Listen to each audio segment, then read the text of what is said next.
Hey folks, what's up? Sorry to be a few minutes late. It is one of those days. So I will plaster this smile on my face in a larger way than normal. Ah, it's everything's great. I feel like that's gonna be the motto for like the end times, which we're in. We're we're adjacent to, I'd say. But I think that I think the motto is going to be it's going to be this is how humanity is going to, or at least America is going to face the end times. It's going to be we say, it's one of those days. And we can say that more and more until every day is just, it's one of those days. And then eventually, so whatever AI mechanism takes over the globe 200 years from now and looks back on this time, when they look in the history books, you'll just read, well, it turned out it was one of those days for many days in a row. It was one of those days. And then there were no more days. It was just too many one of those days. That's going to be the AI analysis of our times. Too many one of those days. So thanks for joining me. The reason I titled this one "This Is How It Ends" is because so something that I talk about a fair amount, but you won't hear from a lot of the even independent media, is that at the heart of most of our problems, in fact, I'd say 96% of our problems, the other 4% being Stephen Baldwin, but all the rest, capitalism is at the heart of it. And so I often will mention that and talk about it and things like that. But so there's this great article, which I'm going to get into later, which is like the 43 or 45 ways that capitalism is unredeemable. And I'm going to go through those, but not all today. I'm going to do a little at the end of each episode going into the future. I don't know how many of a multi-part series this will be, but it basically at the end of each episode, I will try and do at least one of these, and we'll get through all 43 ways that capitalism is unredeemable. And honestly, I think that's what the author titles it, but I think unredeemable is kind of her name's Miki Kashtan, and I'll show you the article and everything. But so it's gonna be a multi-part series. It's gonna go on for several weeks probably, and we'll get into each one, going through all 43 or 45 or whatever it is, and by the end of it, I'd be very surprised if you're like, yeah, no, capitalism is still great. It's still wonderful, and it still equals me getting to pay for a hand job on a Tuesday at 4 a.m. when, I got nothing better to do, and it cheers me up. But there's a lot more to it than just your cheap hand job. So, but now that I explained that, I have several videos I want to show you and about what's going on right now. One of them, I'm going to call an audible and get into to what's going on with China and Pelosi's fucking insane trip, which I talked about before she left, but now she's gone, and it's as bad as it could have been without a nuclear war, which is pretty bad. It's pretty fucking awful what she caused, and I think we need to get into that. So she goes over there, and this is from Politico, which is a total liberal bullshit outlet. So this is not like the crazy lefty side of things, which, by the way, the lefty side of things is not crazy. But this is from Politico. China cancels talks with the U.S. on military issues and climate change over Pelosi's Taiwan visit.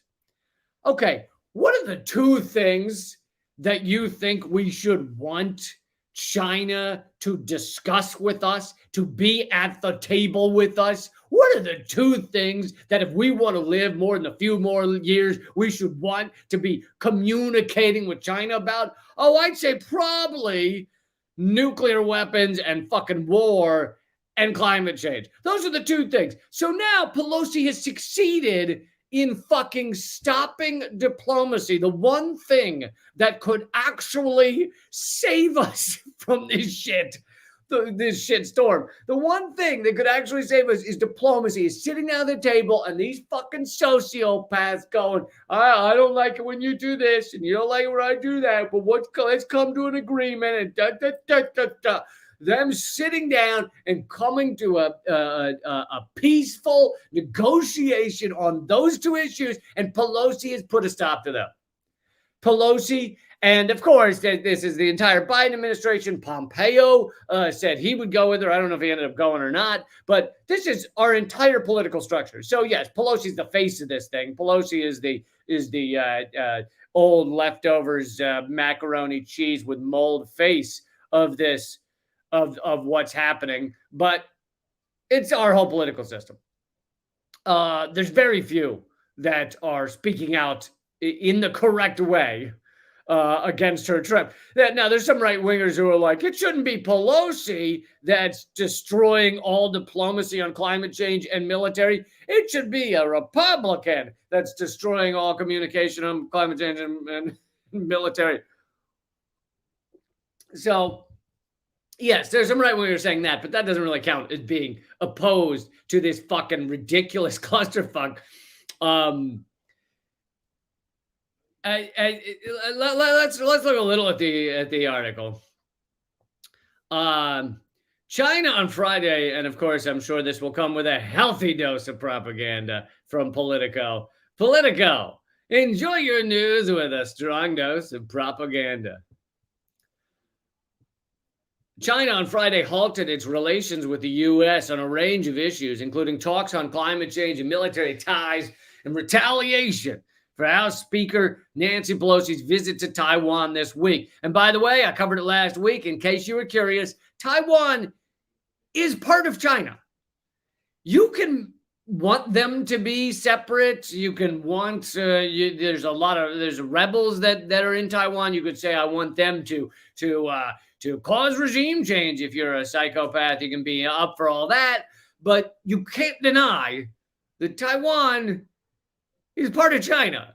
It's both part of China according to China. It's part of China according to the Taiwanese government. It's part of China according to something like 180 out of 193 nations around the globe. And traditionally, it's been part of China according to the United States. So you can, have a hissy fit about, I want it to be something else. Okay, that's fine. Have your hissy fit, but it's part of China. Like, I'm sorry. I'm just sorry. It's like, to give it a positive spin. I'm being generous to those of you out there who were unaware that Taiwan was part of China. To give it a kind of positive spin, it'd be like if you if you don't eat meat and you believe that no one should eat meat. Okay, that can be a thing you can believe, but walking around and going, no one's eating meat. There's no one in the world eating meat right now. That's just lunacy. You're just fucking moron. So walking around right now going, Taiwan's not part of China and good for Pelosi. That's you're just a fucking idiot. You're just dumb. So anyway, to continue, China on Friday halted its relations to the U.S. on a range of issues, including talks on climate change and military ties and retaliation. The countermeasures highlight the increasing tensions between the U.S. and China since Pelosi decided to go through with her trip to Taiwan on an island republic that China claims as part of its territory. Yeah, there's Politico propaganda for you. Not saying an island republic that is part of China, which is the truth. Instead, they're like an island republic that China claims. I mean, this honestly, that's the equivalent of instead of calling Hawaii a state in the United States, calling it an area the U.S. claims. I mean, yeah, we definitely stole Hawaii, but as of right now, it's part of the United States. I'm sorry. I'm sorry. Even the Hawaiian government at the moment says it's part of the United States. But I mean, anyway, this is, as I've tried to make clear, like the worst case scenario of them fucking ending discussions on climate change. Like, we are in a make or break, like 5-year span. I mean, honestly, in many ways, we're already past the break point, but I guess it's how broken do you want it to be? We have broken the planet, but how broken do you want it? People are in places that never before, 10 years ago saw a day over 80 degrees, are now living in 97 degrees, and they have cooling stations located around their town to survive. There's places in India where people are melting to the street, and I'm not even kidding. I covered it. It was like last summer. There were places in India where the asphalt had gotten so hot that people's flip-flops, or whatever they call them over there, thongs, I don't know what they call them, but their little shoes were melting to the street. So people couldn't cross like larger street. They were like getting glued to the. There was a moment in whatever that insane volcano movie from the 90s was, starring I think Tommy Lee Jones and like Anne Heche or something, and a guy jumps out to save someone, and he jumps into lava, and so he saves the baby or the person or whatever, but his legs just melt away as he does it. And he's like, ah, and he saves the person, but he dies. It was like a self-sacrifice thing.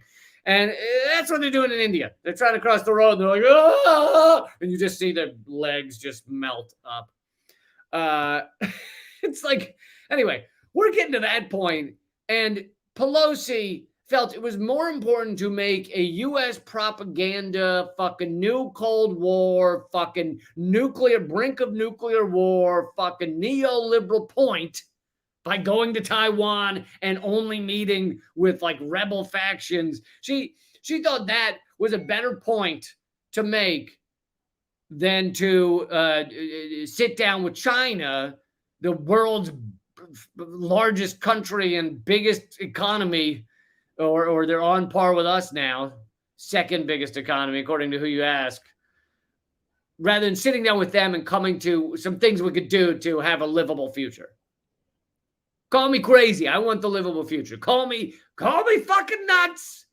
I'd like to continue to have the living time. Oh, crazy, I know. And they're not just neoliberal fascist assholes. They're also just, they have dementia. They're soup for brains. These people, her, Biden, Trump, they're all fucking shuffling around, soup for brains, and you're like, what? These are our leaders? Okay, great. Neoliberal soup for brains is really leading us to a great place. Other countermeasures announced Friday by China include the cancellation of dialogue with the U.S. between regional commanders and on defense policy coordination, which is like how you avoid nuclear accidents. Defense policy coordination. Military maritime safety, again, how you avoid nuclear accidents. Just the other day, I covered on this show how we now have water drones, like literally boat drones that go across the ocean. They also ceased talking about returning illegal immigrants, criminal matters, transnational crime, illegal drugs, and climate change. Oh, just everything. They're just not speaking to us anymore about everything. Okay, great. Thank you, Pelosi. Hashtag thank you, Pelosi. Thank you for doing that. You really helped things out here. Who are the idiots that support this shit? All right, I'm next going to play a clip Yes, it's from Fox News. Yes, it's from Tucker Carlson. Tucker Carlson is a racist piece of shit. However, he's interviewing a general and this guy, I've played clips from him, Greg Norman. I've played clips from him before, and he's one of the few former U.S. military speaking sense about Ukraine, about China, and he's coming from a different angle I am. I want to see a world that cooperates with each other. He wants isolationism. He wants the United States. He thinks the United States would be better if we just fucking cut off other countries and be our own thing. And so he's coming from a different place than I am, but he's still speaking the truth on these matters. So I want to play a clip from him. And by the way, in another 10 minutes or so, this stream will become only rumble.com/Lee Camp. That's rumble.com/Lee Camp. It's free to watch there. There is no charge. Rumble.com/Lee Camp. So join me over there in a minute. And if you're watching over there already, nothing changes. This stream just continues. But if you're watching on Facebook, YouTube, all those, then this will only be at rumble.com/Lee Camp in a few minutes. But let's continue. This is from Tucker Carlson, Fox News. And Tucker Carlson also isolationist, basically. But on domestic policy, he's a racist piece of shit. Anyway. And, I can, if people need that to be explained to him where Tucker Carlson stands, I can spend time on that. I don't know how much you really need that. I feel like it's kind of self-explanatory, but. To understand something that no one has bothered to tell them. That during World War II, Taiwan was the unsinkable aircraft carrier of the Imperial Japanese Armed Forces. All the major invasions of China were launched from Taiwan. Beijing will not allow Taiwan to become a garrison state for American armed forces or Japanese armed forces or any foreign power. I'm gonna keep playing the rest of that, but I just wanted to pause for a second and say, what he's saying is just like with Ukraine, Russia said Ukraine was a red line for them. They could not have their national security and have NATO on their border, have Nazis on their border, have Nazis killing, harming, arresting, imprisoning culturally Russian people on their border. But specifically NATO. NATO cannot encircle them. You could not fire missiles from Ukraine into Russia, precision missiles to hit them. So Russia had said over and over and over again that Ukraine is a red line for them, and yet we did it anyway. And now we see the results. We see the proxy war that has taken place. So that's where Ukraine was, and this general is saying exactly the same thing about Taiwan for China. Taiwan's not just we kind of like having this other island. It's kind of neat. Did you know they sell trinkets that you can collect over there? They're so cute, like baubles and stuff. No, it's not that. This guy's saying that in the past, Taiwan acted as a unsinkable aircraft carrier against mainland China. And so China, for their security, and you can hate that China has any national security, but I'm just telling you the reality of their situation from their view. From their view, their national security is contingent on Taiwan not being another country. So they will not allow this. They would never allow this. And in fact, I covered on Government Secrets, my other podcast, I covered it this week, that we almost had a nuclear exchange over Taiwan in the past. Like, that's how in the 1950s, late 1950s, that's how important Taiwan is to them. But let's get to the rest of what he says. But I just wanted to make sure that was clear, what he was saying. And if they think that we are going to ally ourselves with Taiwan, if they think we are going to intervene to defend that island in the event of a dispute, then we will be at war with China for the reasons that I just outlined. And we are not prepared for that. We are grossly overstretched. We don't have the logistical infrastructure. And frankly, there's an old adage that everyone should remember: a ship's a fool to fight a fort. You have to fight China from the sea. We can't win that. China can absorb everything we throw at it.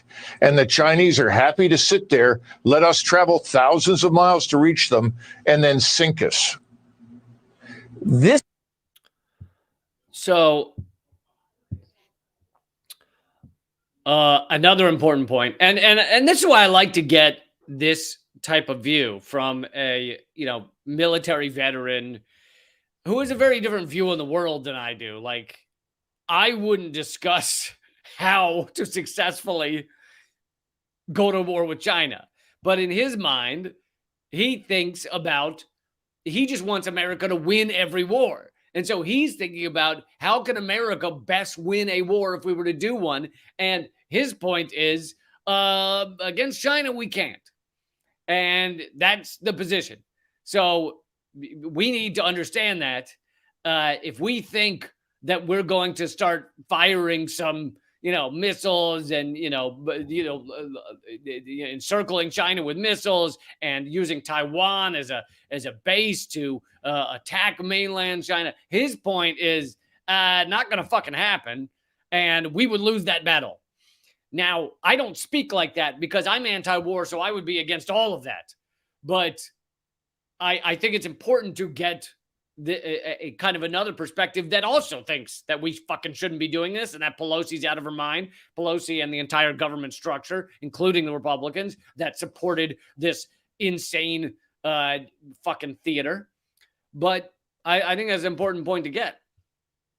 And I can't remember what confused Tucker Carlson says here, but I'll play it in a second. But I always love how everything Tucker Carlson does, whether he's agreeing or disagreeing with the guy, he just has a look on his face like, I don't understand what is happening. He has a furrowed brow, just like, what? I don't understand. And then he goes on to spout his, garbage. Now, some of which I agree with it on foreign policy, as probably his next statement I'll probably agree with. But I just always love it, especially when he has like a leftist on or somebody who's even remotely left wing, even like a Democrat, which isn't even left wing. But he has someone like, whenever they're speaking, he's just going, he just sits there with that face, which is a technique I've never tried. I've never, have a guest on and then while they're speaking, you're just going, but, I've never tried it. This is, I don't know why every show on TV is not covering this right now. This seems like one of the craziest things that's happened in my lifetime. Do you have any speculation and guess as to why the Biden administration would want this? Well,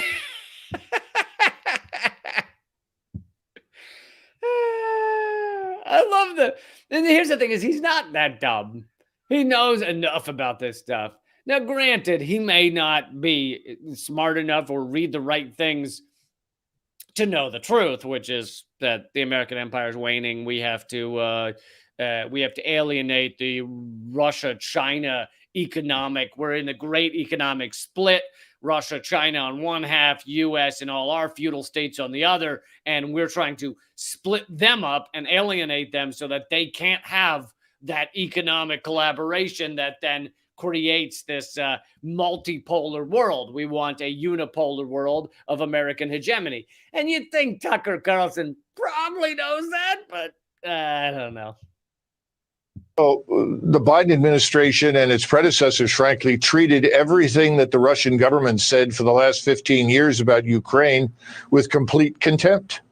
They're repeating that process. We see how well that's worked out in Ukraine. The Russians were always serious. Hundreds of thousands of lives have been lost in this war in Ukraine that we should have acted quickly to stop. Now we're provoking the Chinese over an issue that is at least as strategically important to them. So there you go. He didn't actually, because you know the thing I just said about the waning empire, great economic split. Maybe he doesn't understand it either, or hasn't read the right things. But he didn't actually give a reason for why they're doing it. He just said they've ignored every warning on Ukraine for 15 years. Now they're ignoring warnings from China, and they're doing the exact same thing and wandering into the fire like idiots. But anyway, he makes a good point that they ignore these warnings because part of it is because they're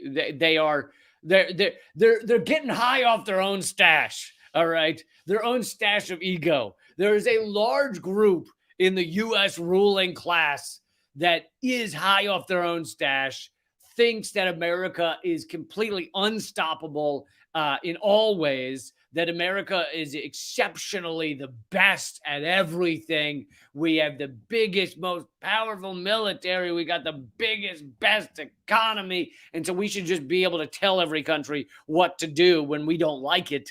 But we're increasingly not in that world. And he's absolutely right about that, that we're ignoring those warnings. And part of it is ego, hubris, and all that good stuff. I want to play real quick before I cut off the other streams, and this just goes to rumble.com/Lee Camp. I want to play Roger Waters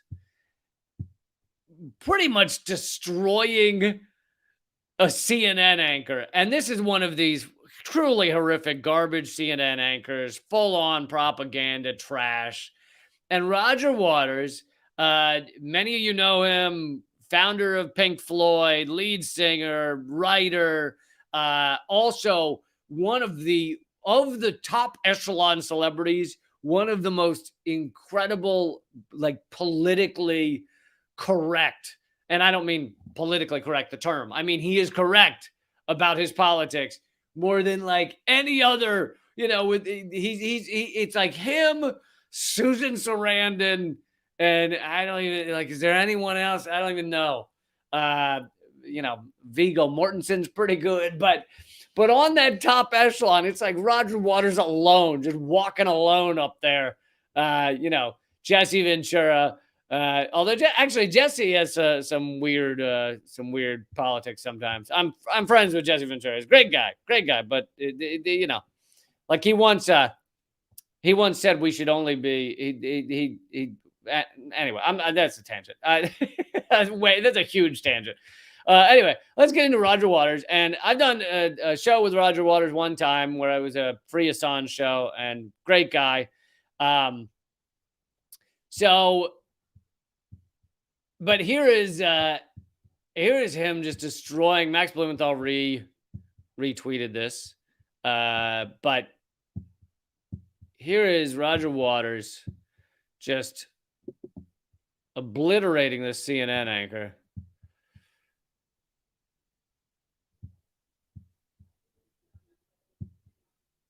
Well, he's fueling the fire in the Ukraine for a start. That is a huge crime. Why won't the United States of America encourage Zelensky, the president, to negotiate, obviating the... I just want to pause there because this is a massive point that CNN will not mention. Why is the U.S. and Britain, as our proxy, not telling Ukraine to fucking go and end this thing? Sit down. Even if they come out and they say, oh, we don't have a deal, fucking at least have the conversations. Try and end this thing so that fewer people die, so that less of their society is just fucking decimated. How about that? How about that for step one? Huh?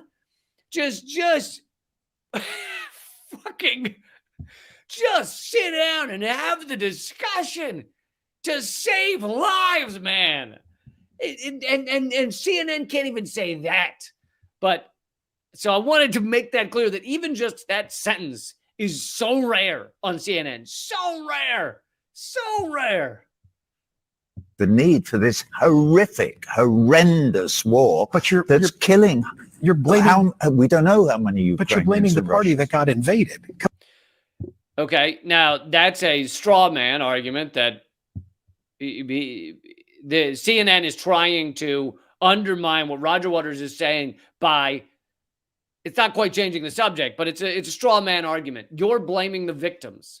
No, saying that they should sit down for, first of all, you can, if you go back far enough, Russia's the victims what led to this, the expansion of NATO, all that shit, the Maidan coup, the Nazis, I've done whole hours and hours on this shit. So I'm not getting into that. But even if you want to say that in the current skirmish, the Ukrainian government, because many Ukrainians are Russian and they consider themselves Russian and they have Russian passports and they speak Russian, and they're trying to flee to Russia when they're allowed. So just saying Ukrainian is confusing, but the Ukrainian government stance is that he's trying to say that blaming the victims is what Roger Waters is doing. Roger Waters didn't blame anyone. He said they need to fucking sit down and end this thing. And by stopping the peace talks, by stopping the talks of how this is going to end, because guess what? One day, this will end with peace talks, of some kind. One day. Either that or nuclear annihilation. But let's say it doesn't go that far. Let's say it ends without nuclear annihilation. One day it will end with peace talks. The question is, do you want to have those now? Do you want to have those 2 months ago? Or do you want to have those 5 years from now and end up in a fucking Vietnam situation where we just kill as many people as we can and then we get out? Because that's what you're looking at. And yet we're trying to stop those discussions. Come on, you've got it reversed. That's any war. When did it start? What you need to do is look at the history, and you can say, well, it started on this day. You could say it started in 2008. Okay, this war is basically about the action and reaction of NATO pushing right up to the Russian border, which they promised they wouldn't do when Gorbachev negotiated the withdrawal of the USSR from the whole of Eastern Europe. When you say this, then I have to say, what about our role as liberators? You of all people. You have no role as liberators. World War II? World War II? You got into World War II because Come on. Pearl Harbor. Hold on a second.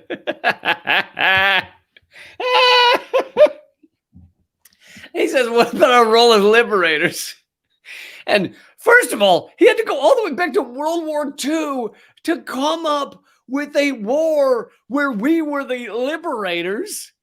And even so, as Roger Waters is about to mention, Russia really won that war. Russia lost 23 million people fighting against the Nazis. And then the U.S. came in at the end after getting hit in Pearl Harbor and lost less than 500,000, less than 500,000, while Russia lost 23 million. And we claimed we were the liberators. We were the ones that won. And it's hilarious. But even so, let's say, yes, the U.S. was part of the liberating military in World War II. How many fucking years ago was that? Out of all the military engagements, sorry, someone's saying it's 26 million, 23 million, 26 million. What's a couple of million between friends? Either way, out of all the military engagements that we've had since World War II, none of them could this clown fucking point to and say we were the liberators. Fucking Vietnam, Korea, fucking Iraq again, Libya, Syria, Panama, like the fucking number of, and that's not even counting the cooing we've done. That's just the time we've bombed shit. I mean, he could not point to anything. Ukraine, Afghanistan, our fucking failed violent coup attempts in Venezuela. He couldn't point to anything where we were the liberators except going back to World War II. That in itself is an admission by him that we are not fucking liberators anymore. We haven't been liberators in a long goddamn time. But let's keep playing. Well, Pearl Harbor, you were completely isolationist until that sad, that devastating, I would argue we awful were day always going to get in, and that 1941. pushed us in. But thank God the United States got in, right? You Well, lost your father in World War II. Thank God Well, the yeah, United thank you, States. but right? thank God the Russians had already won the bloody war almost by then. Don't forget, 23 million Russians died protecting you and me from the Nazi menace. Hey, and you would think the Russians would have learned their lesson from war and wouldn't have invaded Ukraine. Well, that's my favorite statement of the whole fucking thing.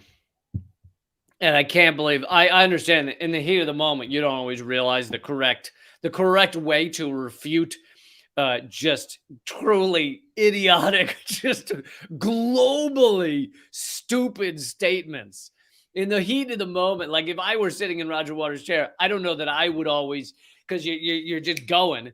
But the statement of, you would think Russia would have learned their lesson from war. How about the United States? How about the U.S. learning our lesson from war? Huh?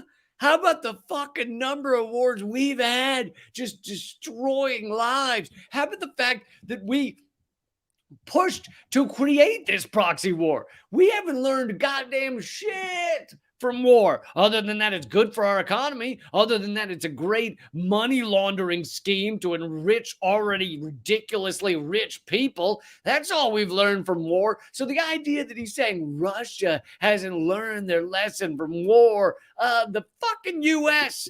hasn't learned our lesson from war because we just enrich ourselves with it. That's the real reason. Hey, folks, this live stream will continue right now at rumble.com/Lee Camp. Completely free to go and watch there. RUMBLE.com/Lee Camp. Join me there. Some of you are watching there already. The live streams will continue right there. And if you're watching there already, it just stays the same. Nothing changes. But